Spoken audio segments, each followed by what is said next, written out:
Whew. All right, team. So happy open day. I thought it would be a really good time to talk to you guys about nutrition, because open is a time for us to, the open is a test, and it's a time for us to perform our best. So contrary to popular belief, carbs don't make people fat. Eating too many carbs and sitting on your ass doing nothing, that's what makes people fat. So carbohydrates are actually an awesome source of fuel for your body. Your body can use carbohydrates in the form of stored carbohydrates, so muscle glycogen in your livers and in your muscle, but it can also use consumed carbohydrates in the form of glucose and fructose.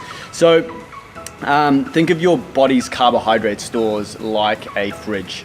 You've got your daily fridge, and then every Asian family has that freezer that's kind of, it's in the back or it's in the basement, and everyone puts food in there, but the food never comes out. So think of that like your fat stores.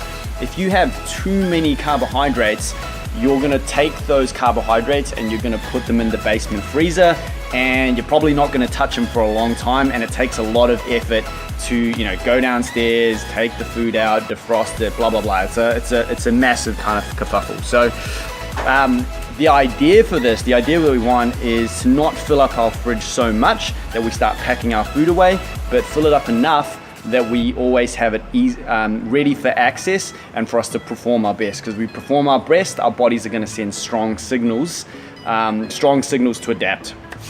So let's talk about pre-training and post-training.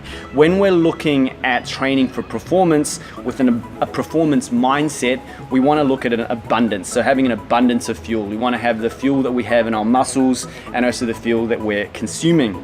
So Darren Ellis, owner of CrossFit New Zealand, says that your body can process about 1.1 to 1.15 grams of glucose per minute.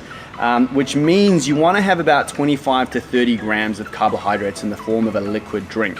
Now, we don't want fruit because your body has to smash it up. There's all that kind of fiber. We don't want food because protein, fats kind of slows that absorption.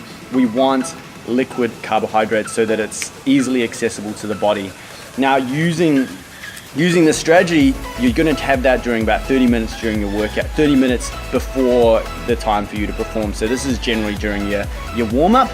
And then your post-training carbohydrates is really about the next day. So the next workout. So you want to restore the stores in your muscles and your liver. And the longer and higher intensity the workout, the more carbohydrates you can have. But remember, we're going with that principle of 1.1 to 1.5 grams of carbohydrates. So really, that's 60 to 70 grams of carbohydrates.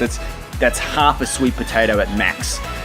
Anything more than that, it's not a problem to have it after. It's not a problem to have like half a sweet potato and then half a sweet potato again. But the way that our body works, anything more than that, guess where it's going? Into the Chinese freezer.